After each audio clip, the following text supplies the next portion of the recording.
So let's go through what Man Up actually is, the acronym for it. So Of it starts course. off with M, and we're going to spell it out for you, how to man Yeah, up. M, make conversation. Tell us a bit about yeah, what does this mean? And because you work with a lot of students, for the yeah, dads listening out there, how can we have these conversations with our sons? for sure. I'll rewind it a little bit to just clarify that this man up acronym is really like a strategy that we can use to check in on someone if we think that something might be up with their mental health, right? So it's kind of come about from the whole mental health first aid. So we've just modified it to fit the man up acronym a bit better. So making conversation is step one. And basically, what that means is if you notice that someone is going through something, how can we create a discussion to maybe dive into it? And we want to identify that someone might be going through something mentally. And the way that we can do that usually is a change in behavior, right? It doesn't necessarily mean that they're sad all the time, but it could mean that they're just acting differently than what they normally do. If you know that your son loves playing video games or loves going to play soccer in the afternoons, and for like the last 2 weeks, he's like, oh, I'm just going to stay in bed today. That's enough of a sign to be like, oh, something might be up. So then we want to make that conversation rather than just being like, hey, what's up? Obviously, they're going to say, I'm good, right? Or nothing Mm. much. We want to actually dive into that conversation with a bit more detail. Hey, I noticed that you haven't been coming to soccer training for 2 weeks now. You love soccer. Are you all good? So you kind of go into it with a bit more detail into why you're asking them the question in the first place. If you're close enough with this person, and usually this whole acronym really only works if you're close with this person. If they're close, they'll say, yeah, man, I'm just feeling pretty stressed out. Like something's happened. And basically you've made the conversation. They start talking. So that's the M. Do you want to keep going? Yeah, I'm going to go A next. So actively listen. Cool. Tell us a bit about Actively how we listen. do this. That's it. So I think actively listening is a thing that's very hard for men to do, especially older men like dads, because us as guys, sometimes we're very wired to just try to fix a problem straight away. Like, oh, I'm stressed out because I'm going through this homework. Oh, okay, then let's do this instead. You know what I mean? Like, you really want to just push a solution to them. Actively listening is a process of just listening while they vent out everything that's in their body. Just get it out, get it out, get it out. And you listen with open ears and you listen without judgment. That's key because maybe this person, this friend, their goldfish died, right? Something for you that doesn't seem like a big deal. But for them, that's like the most important person in their life. You want to just not judge that. And rather than responding with a solution, you want to validate their experience. Man, that sounds really tough. It must be really hard. You validate it because that's probably the first time in their life that someone's been agreeing with their feelings. Like, oh my God, someone agrees that this is tough with their relief, right? That's really important. So actively listening just means to listen without giving a solution and without judging. I love that. In the concept of actively listen, I do a lot of work 'cause I'm a therapist as well. So I do a lot of Okay. holding space and Yeah. actually allowing silence, the awkward Mm. silence that everyone tries to fill. How do you guys do that in your groups with the young fellas? Is silence something that's cherished, and how can we do that from maybe a dad's perspective with their son? Yeah. Yeah, silence definitely is cherished. And we really see that come about in our mental health session when we get the boys back in a circle and we ask if anyone would like to share. And then there's normally like a good 30 seconds of no one speaking. But in that 30 seconds, there's so much reflecting in here. And often it's the inability to articulate what they have going on. So we need to give them that space and that time. So that's what pausing can do. It can give someone the time to articulate because although it might feel awkward for you, for them, they're thinking about something. And you don't want to cut them off. You don't want to rush something that's important to them because then they're going to feel invalidated. They're going to be like, oh, my problem's not big enough because they don't even want to give some time to it. You know what I mean? Mm. So you want to pause, but obviously you don't want to like force it out of them either. Sometimes you might not be the person to get it out of them, or maybe sometimes they're just not ready. Yeah, absolutely. I went to a men's retreat and we did an exercise where we're in groups of three and each person had 5 minutes to talk about a particular topic.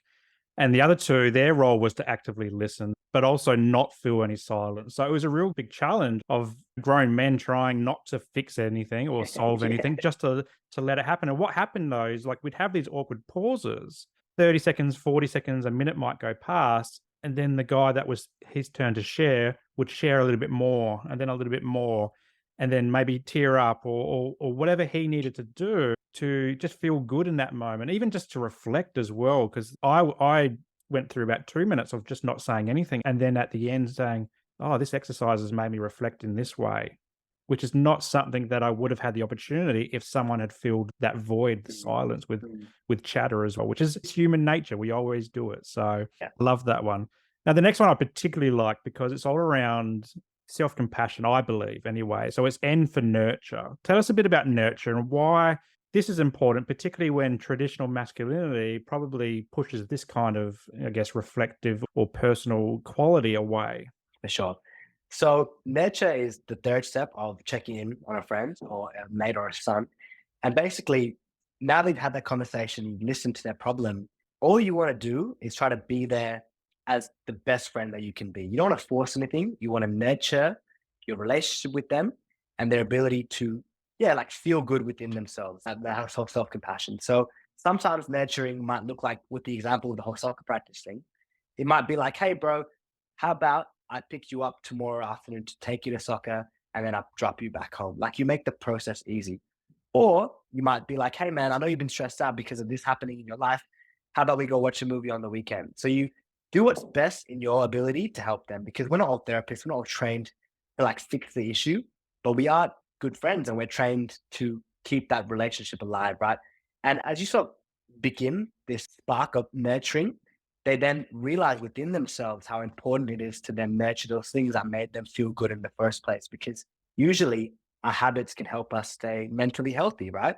So if they know that, playing exercise or going to the gym makes them feel good, you'll be there to help them, guide them. But hopefully where you're getting the spark within them for them to then be like, oh, it's true. That does make me feel good. I'm going to keep going. That's what nurturing kind of looks like. Absolutely. I was envisioning this picture of a seed growing out of the ground and nurturing itself. You got to nurture it for it to grow into a thriving plant. And it's the same for us as people. We need to look after ourselves, but also if we're tending to somebody else, look after them as well in a nurturing way. That isn't trying to solve anything. It's just trying to be there and provide a connection space. I think that's really important as well. In order for ourselves to grow as well, I think that's really great. Yeah, 100%. You now, this is where someone like me comes in, but Yes. utilizing professional help. And Yeah. my professional help came 20 years after I was first experiencing symptoms of mental illness. And so it took me a long time. And a lot of older guys maybe bottle it up for a very long time. Even younger guys bottle it up too.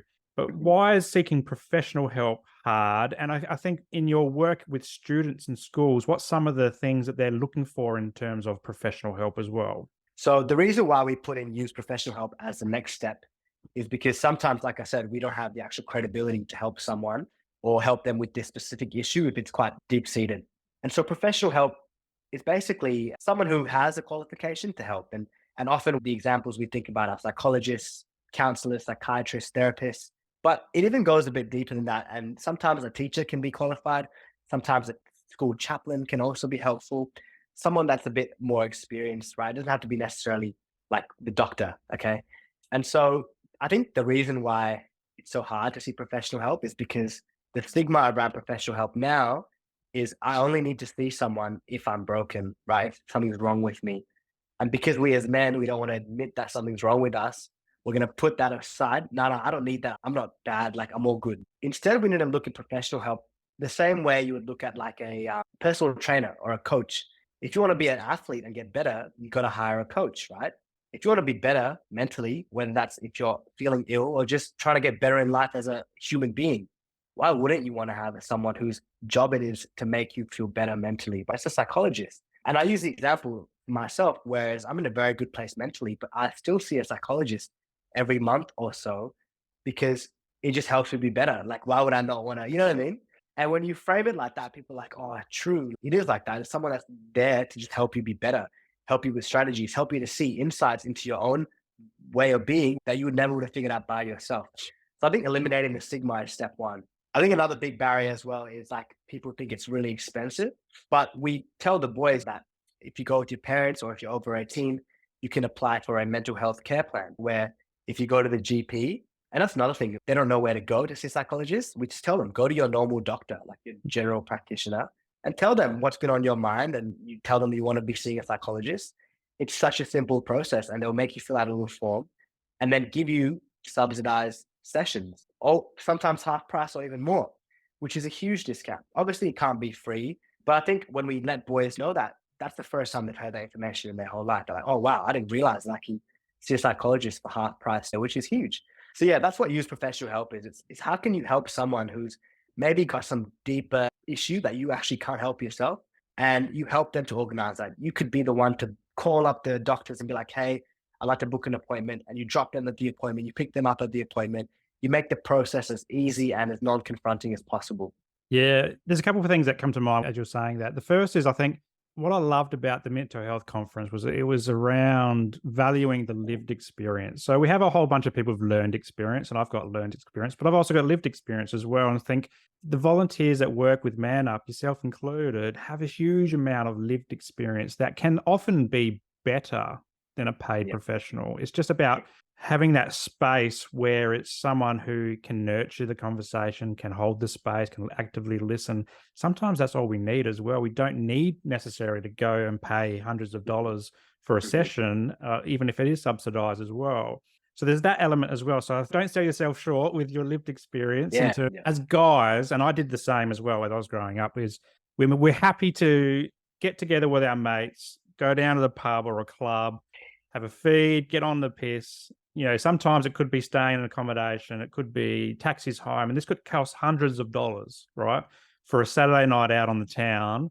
And we kind of use it as like, oh yeah, I need this for me. And it's a slaps on a band-aid for all the underlying stuff that they're trying to hide from as well.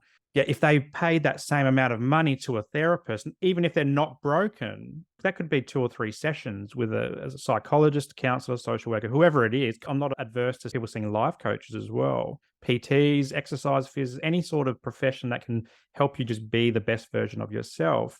I think if we can change this mindset and look at it as tuning up our body as opposed to repairing our body, we Mhm. might have less incidences of perhaps suicide in Australia or family and domestic violence as well, because we see it as more of a self-care thing and not oh, I'm broken, I need to go fixed. So I'd love to hear your thoughts around that kind of concept. And is that something that you talk about with your mates or the guys that you work with as well? Definitely amongst my mates, like all of my friends see psychologists, which is crazy.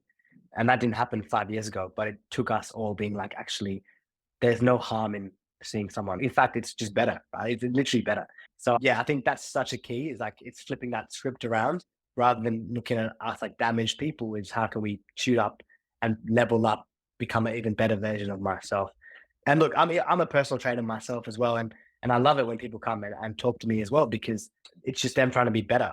And I think physical and mental should have the same amount of focus. Because right now, a lot of it's in the physical. Like, oh, if I've broken an arm, I'm going to go to a doctor. But if I'm feeling stressed out, I'm not going to go to see a doctor. We need to learn to see them both as equally, or maybe mental, even more important. Because if you don't work on your mind, everything else will also suffer as well. Whether that be Yeah. your career, your relationships, your body, your health. So, and we're seeing a lot of that in the burnout space with a lot of people, particularly during COVID and post then, is just burning out because they're not tuning into the psychological side of themselves. They're just pushing through high demand jobs, stress for finances, family life, whatever, school life. School's Mhm. stressful in itself. Trying to keep up with the Kardashians and all the social media comparison stuff like that as well. But yeah, if we can tune into the psychological side, I think so many more things can just fall into place and be a lot more sustainable and easy as well. And we wouldn't see, I guess, this mental health crisis that we do see in 2023 and beyond as well, which kind of leads into personal care. And I think this kind of coincides with nurture as well in the Mhm. acronym. But I'd love to hear what your thoughts on what is personal care, how can we do it? So the way that it's kind of laid out in our whole acronym is that often when we're helping others have a relatively low like frequency of vibrations and the energy is always like low, it can take a toll on us, right? We can start to feel guilty about things that we have. We can start feeling tired from helping them around, running around. And the worst thing you can do is be deflated and trying to help someone else, right? So personal care is essentially make sure you're taking care of yourself throughout this whole process. We know that in an airplane, when they say that the cabin pressure drops, to put your own mask before you help others, because if you don't put your own one on, you might die, right? And the way that I look at it is like you want to fill up your own cup and then you give from the old, right? So when you're helping others, you want to be coming in with the good vibration, good energy, because that's going to motivate them naturally, anyways. And it's less likely that you're going to kind of drop below and get into a bad mental health place yourself as well.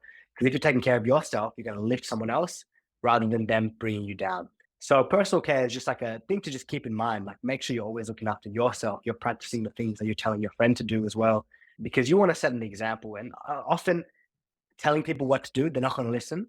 But when they see you embodying a way of living that's like healthy and motivating, they want to be like, I want some of that. So personal care is like, how can you set the example as well?